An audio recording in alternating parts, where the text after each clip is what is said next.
대법원 2025년 3월 13일 선고 2020-2-45698 판결 사건명 영업정지 처분 등 취소 1. 건설산업기본법 제82조 제1항 제4호 제29조 제4항 본문에서 규제하는 하도급 계약 거짓 통보의 대상에 건설산업기본법 시행규칙 별지 제23호 서식 건설공사의 하도급 계약 통보서 중 하도급 내용 부분에 기재하도록 되어 있는 모든 항목이 포함되는지 여부, 적극 및 그중 하도급 부분 금액에 개별 원가 계산 항목이 포함되는지 여부, 원칙적 적극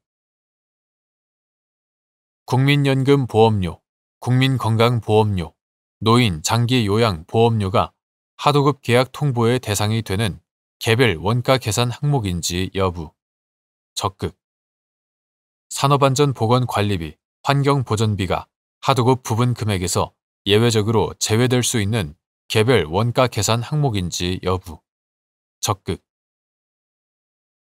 건설산업기본법 2017년 12월 26일 법률 제15306호로 개정되기 전의 것 건설산업기본법 제82조 제1항 제4호 제29조 제4항 본문에서 규제하는 하도급 계약 거짓 통보의 대상에는 건설산업기본법 시행규칙 2019년 3월 26일 국토교통부령 제614호로 개정되기 전의 것 건설산업기본법 시행규칙 별지 제23호 서식 건설공사의 하도급 계약 통보서 중 하도급 내용 부분에 기재하도록 되어 있는 하도급 부분 금액, 하도급 계약 금액, 하도급률 등 모든 항목이 포함되고 하도급 부분 금액에는 간접 노무비, 기타 경비, 산출 경비, 건설기계 대여금 지급 보증서 발급액, 일반 관리비, 이윤 등의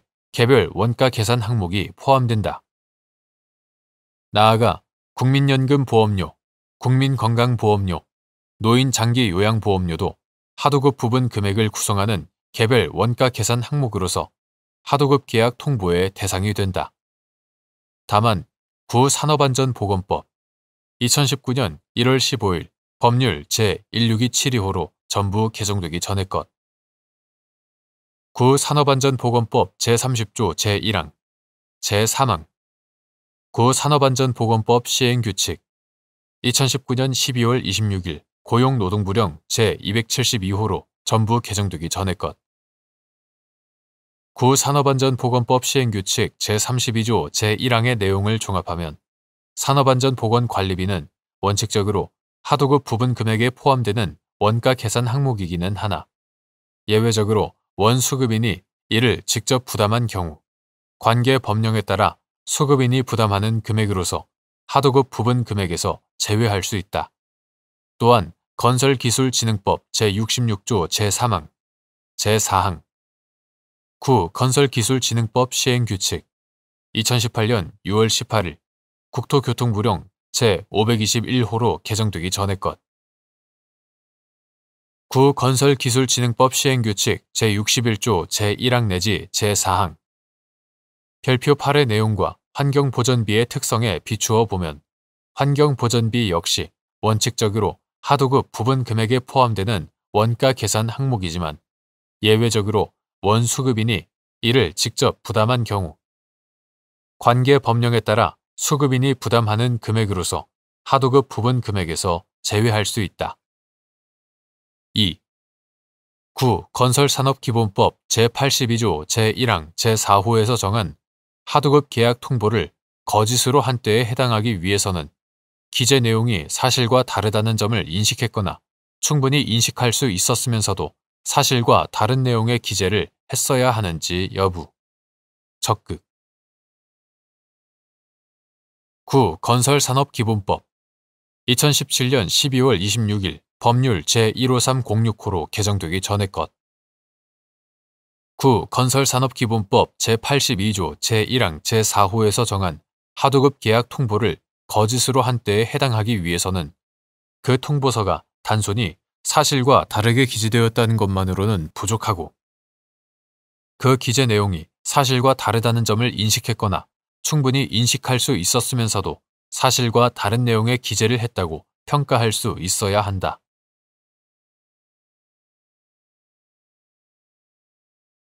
대법원 2025년 3월 13일 선고 2023-2 484-45 판결 사건명 학교 용지 부담금 부과 처분 취소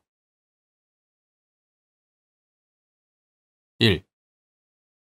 시도지사가 개발사업지역에서 공동주택을 분양하는 자에게 부과할 학교용지 부담금을 산정할 때 반드시 개발사업으로 증가하는 공동주택의 세대수를 기준으로 삼아야 하는지 여부. 소극. 학교용지 확보 등에 관한 특례법, 이하 학교용지법이라 한다.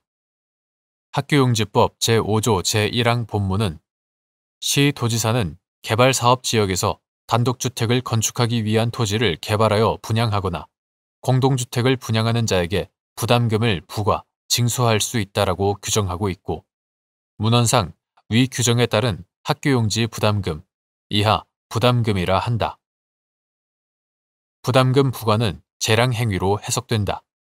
또한 학교용지법 제5조 제1항 본문에 따른 부담금의 산정 기준에 관한 학교용지법 제5조의 2는 공동주택의 부담금은 세대별 공동주택 분양 가격의 1,000분의 8을 곱한 금액으로 산정하도록 규정하고 있을 뿐, 그 부담금 산정의 기준이 되는 세대수를 개발 사업으로 공급하는 공동주택 세대수에서 해당 개발 사업 지역 내 거주하고 있던 기준 세대수를 공제하는 방법으로 산정하여야 한다는 취지로 규정하고 있지는 않다. 그러므로 시도지사가 공동주택의 부담금을 산정할 때 반드시 개발 사업으로 인하여 증가하는 공동주택의 세대수를 기준으로 삼아야만 하는 것은 아니다. 2. 시도지사가 개발 사업 시행자에게 부과할 학교용지 부담금을 산정할 때 개발 사업으로 인한 세대수 증가분 외에 고려할 사항. 개발 사업 시행자에게 학교용지 부담금을 부과하는 것은 개발 사업으로 인하여 학교시설 확보의 필요성이 유발되었기 때문이고 개발 사업으로 인하여 증가하는 세대수는 이러한 학교시설 확보의 필요성 및 그 정도를 평가하는 데 고려될 수 있다. 그러나 개발 사업으로 인하여 유발된 학교시설 확보의 필요성 및 그 정도가 언제나 개발 사업으로 인한 세대수 증가분에 정확하게 비례하는 것은 아니다. 따라서 시도지사는 그 외에도 해당 지역의 상황 및 변화 가능성, 취학 인구의 증감 추이, 개발 사업으로 해당 지역에 유입될 인구의 연령별 분포 및 취학 인구의 비중, 교육 환경에 대한 사회적 인식과 교육 정책의 변화 등 여러 요소들을 종합적으로 고려하여 재량권의 범위 내에서 학교용지 부담금을 산정할 수 있다. 3. 학교용지 확보 등에 관한 특례법 제5조 제1항 단서에 따라 학교용지 부담금 부과 징수 대상에서 제외되는 개발 사업을 규정하고 있는 각 호가 열거적 성격인지 여부, 적극, 및 위 조항 단서가 주택법에 따른 개발 사업분에 유추 적용될 수 있는지 여부, 소극. 학교용지 확보 등에 관한 특례법, 이하 학교용지법이라 한다.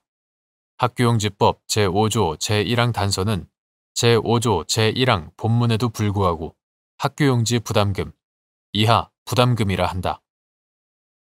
부담금 부과, 징수 대상에서 제외되는 개발 사업분을 각 호에서 규정하고 있는데 이는 부담금의 감면 요건도 법문대로 엄격하게 해석해야 한다는 원칙에 비추어 열거적인 성격을 띠는 것으로 보아야 한다. 따라서 위 단서는 주택법에 따른 개발 사업분과 같이 각 호에 규정되지 않은 개발 사업분에 대해서는 적용되지 않으므로 주택법에 따른 개발 사업분에 대한 부담금은 학교용지법 제5조 제1항 본문에 따라 부과, 징수되면 충분하다. 학교용지법 제5조 제1항 단서가 주택법에 따른 개발 사업분에 유추 적용된다고 할 수도 없다. 유추 적용은 법적 규율이 없는 사안과 법적 규율이 있는 사안 사이에 공통점 또는 유사점이 있고 법규범의 내용과 체계, 입법 의도와 법률의 목적 등에 비추어 유추 적용이 정당하다고 평가되는 경우에 인정할 수 있다. 학교용지법 제5조 제1항 단서 각호에 규정된 도시개발법에 따른 도시개발사업, 도시 및 주거환경정비법, 이하 도시정비법이라 한다.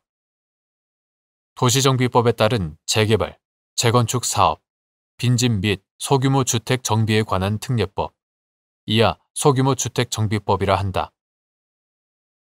소규모 주택 정비법에 따른 소규모 재건축 사업 등은 근거 법률 및 해당 사업의 목적과 내용, 해당 사업 시행자의 지위 등에 비추어 볼 때 주택법에 따른 주택건설 사업에 비해 공공성이 강하다.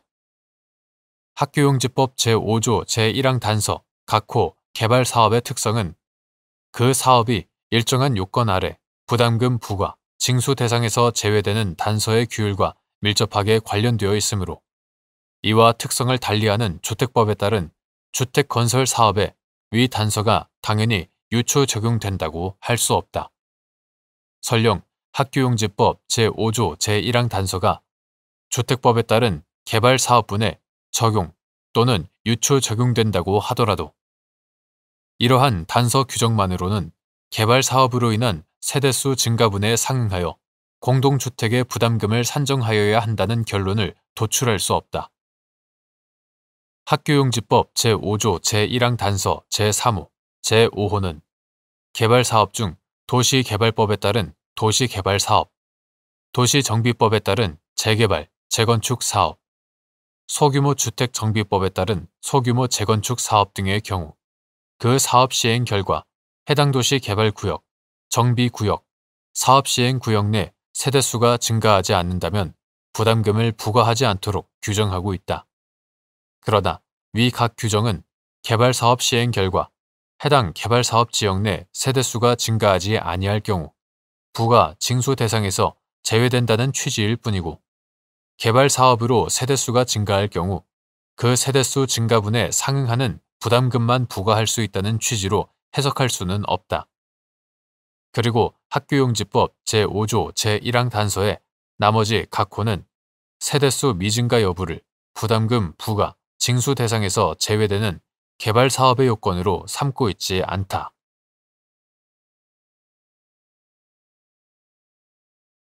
대법원 2025년 3월 13일 선고 2024-2-45788 판결 사건명 건강보험 약제 선별급여 적용고시 취소 청구 1. 9. 국민건강보험법 제41조의 4에서 정한 선별급여가 같은 법 제41조 제3항에서 보건복지부령에 위임한다고 말하는 요양급여에 포함되는지 여부, 적극. 보건복지부 고시 요양급여의 적용기준 및 방법에 관한 세부사항이 상위법령의 위임 및 근거에 따라 고시된 것인지 여부, 적극. 9. 국민건강보험법 2023년 5월 19일 법률 제19420호로 개정되기 전의 것, 이하 같다. 9. 국민건강보험법 제41조 제3항에서는 요양급여의 방법, 절차, 범위, 상한 등의 기준은 보건복지부령으로 정한다고 규정하고 그 위임을 받은 9. 국민건강보험 요양급여의 기준에 관한 규칙 2020년 10월 8일 보건복지부령 제755호로 개정되기 전의 것 9. 국민건강보험 요양급여의 기준에 관한 규칙 제5조 제2항에서는 요양급여의 적용기준 및 방법에 관한 세부사항은 의학계, 공단 및 건강보험심사평가원의 의견을 들어 보건복지부 장관이 정하여 고시한다고 규정하고 있다. 이에 따라 보건복지부 장관은 요양급여 대상인 약제와 그 약제의 급여 상한 금액에 관하여는 약제 급여 목록 및 급여 상한 금액표를 고시하여 결정하고 이와 같이 요양급여 대상으로 결정, 고시된 약제에 대한 요양급여가 어떠한 기준과 방법, 범위 내에서 지급되는지 등에 관한 세부 사항에 관하여는 요양급여의 적용 기준 및 방법에 관한 세부 사항. 이하 요양급여 적용 기준이라 한다. 요양급여 적용 기준을 고시하여 결정한다. 한편 국민건강보험법 제41조의 4, 제1항에서는 요양급여를 결정하는 데 경제성 또는 치료 효과성 등이 불확실하여 그 검증을 위하여 추가적인 근거가 필요하거나 경제성이 낮아도 가입자와 피부양자의 건강 회복에 잠재적 이익이 있는 등 대통령령으로 정하는 경우에는 예비적인 요양급여인 선별급여로 지정하여 실시할 수 있다고 규정한다. 그리고 선별급여 지정 및 실시 등에 관한 기준. 2020년 8월 12일 보건복지부 고시 제2020-172호로 개정되기 전의 것. 이하 선별급여 지정 기준이라 한다. 선별급여 지정 기준 제3조 제2항에서는 선별급여로 지정된 항목 및 본인 부담률은 별표 2와 같고, 다만 앞서 본 요양급여 적용 기준에서 급여 대상 이외 선별급여를 별도로 정하여 실시하는 경우는 해당 항목의 세부 인정 사항에 따른다고 규정한다. 그리하여 보건복지부 장관은 선별급여의 대상 및 본인 부담률을 선별급여 지정 기준에서 정하거나 혹은 요양급여 적용 기준에서 별도로 정하여 고시함으로써 이를 실시할 수 있다. 이러한 관련 규정의 내용과 체계, 선별급여제도의 도입 배경 및 입법 취지 등을 종합하면 선별급여는 국민건강보험법 제41조 제3항에서 말하는 요양급여에 포함되는 것으로서 요양급여 적용 기준은 위와 같은 규정 등을 포함한 상위 법령의 위임 및 근거에 따라 고시된 것이다. 2.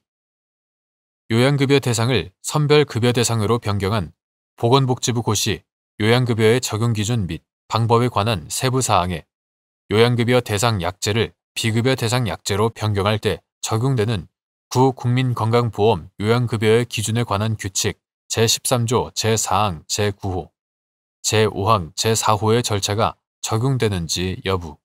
소극. 국민건강보험법 2023년 5월 19일 법률 제19420호로 개정되기 전의 것. 국민건강보험법 제41조의 4, 제1항에서는 선별급여를 예비적인 요양급여라고 하여 요양급여의 일종으로 규정하고 있다. 그 결과 요양급여 대상 약제를 선별급여 대상 약제로 변경하더라도 요양급여 대상 약제가 결정, 고시되는 약제 급여 목록 및 급여 상한 금액표에 여전히 요양급여 대상 약제로서 등재가 유지되고 국민건강보험공단의 보험 재정에서 그 약제 비용의 일부가 지출된다. 이러한 사정에 비추어 보면 요양급여 대상인 약제를 선별급여 대상으로 변경하는 것을 두고 요양급여 대상을 비급여 대상으로 변경한 것이라고 할 수는 없다. 따라서 요양급여 대상을 선별급여 대상으로 변경한 요양급여의 적용 기준 및 방법에 관한 세부 사항에 요양급여 대상 약제를 비급여 대상 약제로 변경할 때 적용되는 국민건강보험 요양급여의 기준에 관한 규칙 2020년 10월 8일 보건복지부령 제755호로 개정되기 전의 것. 국민건강보험 요양급여의 기준에 관한 규칙 제13조 제4항 제9호, 제5항 제4호의 절차가 적용된다고 볼 수는 없다. 3. 국민건강보험법상 요양급여 대상인 약제를 선별급여 대상으로 변경할 경우 행정절차법에 따른 처분의 사전 통지나 의견 제출의 기회를 주어야 하는지 여부. 소극. 보건복지부 고시 요양급여의 적용 기준 및 방법에 관한 세부 사항이 있을 당시 국민건강보험법 2023년 5월 19일 법률 제19420호로 개정되기 전의 것. 국민건강보험법 등 관련 규정에서는 요양급여 대상인 약제를 선별급여 대상으로 변경할 경우 거쳐야 할 절차에 관하여 아무런 규정을 두고 있지 않다. 그런데 고시의 방법으로 불특정 다수인을 상대로 의무를 부과하거나 권익을 제한하는 처분은 성질상 처분의 사전 통지나 의견 제출의 기회를 주어야 하는 상대방을 특정할 수 없으므로 이와 같은 처분에서까지 상대방에게 행정절차법에 따른 처분의 사전 통지나 의견 제출의 기회를 주어야 하는 것은 아니다. 4. 9. 국민건강보험법상 선별급여 항목 및 본인 부담률을 결정할 때 기준이 되는 약제의 임상적 유용성, 대체 가능성 등에 관한 행정청의 판단은 존중되어야 하는지 여부. 원칙적 적극. 9. 선별급여 지정 및 실시 등에 관한 기준. 2020년 8월 12일 보건복지부 고시 제2020-172호로 개정되기 전의 것. 이하 9. 선별급여 지정 기준이라 한다. 9. 선별급여 지정 기준 제3조 제1항 제3호에 따르면 약제의 선별급여 항목 및 본인 부담률은 임상적 유용성, 대체 가능성 등을 종합적으로 평가하여 결정하되 그 평가 기준은 별표 1에서 구체적으로 정하고 있다. 선별급여 항목 및 본인 부담률을 결정할 때의 기준이 되는 약제의 임상적 유용성, 대체 가능성 등에 관한 판단에는 고도의 의료, 보건상의 전문성이 필요하므로 행정청이 국민의 건강을 보호, 증진하고 국민건강보험 재정의 건전성을 유지하고자 하는 목적에서 국민건강보험법의 위임에 따른 9. 선별급여 지정 기준이 정하는 바에 따라 전문적인 판단을 하였다면 그 판단은 기초가 된 사실 인정에 중대한 오류가 있거나 판단이 객관적으로 불합리하거나 부당하다는 등의 특별한 사정이 없는 한 존중되어야 한다.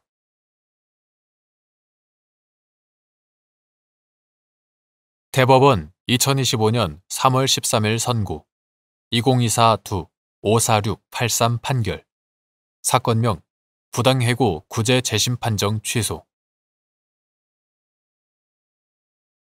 1. 부당해고 구제 신청 후 사용자가 해고를 취소하여 원직 복직을 명하고 임금 상당액을 지급한 경우 근로자가 금전보상 명령을 받을 구제 이익이 소멸하는지 여부. 원칙적 소급.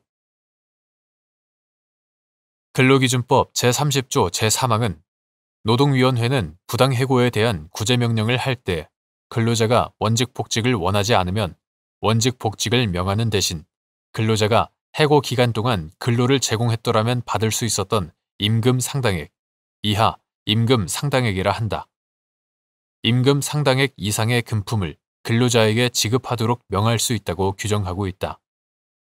이러한 금전보상 명령은 원직 복직 명령을 대신한 것이고 그 금액도 임금 상당액 이상의 금액이므로 부당해고 구제 신청 후 사용자가 해고를 취소하여 원직 복직을 명하고 임금 상당액을 지급했더라도 특별한 사정이 없는 한 근로자가 금전보상 명령을 받을 구제이익이 소멸한 것은 아니다. 2. 중앙노동위원회가 부당해고 구제명령을 받을 구제이익이 있는지 판단하는 기준 시기. 재심 판정 당시. 부당해고 구제명령을 받을 구제이익은 구제명령을 할 당시를 기준으로 판단해야 하므로 중앙노동위원회는 재심 판정 당시를 기준으로 구제이익이 있는지를 판단해야 한다.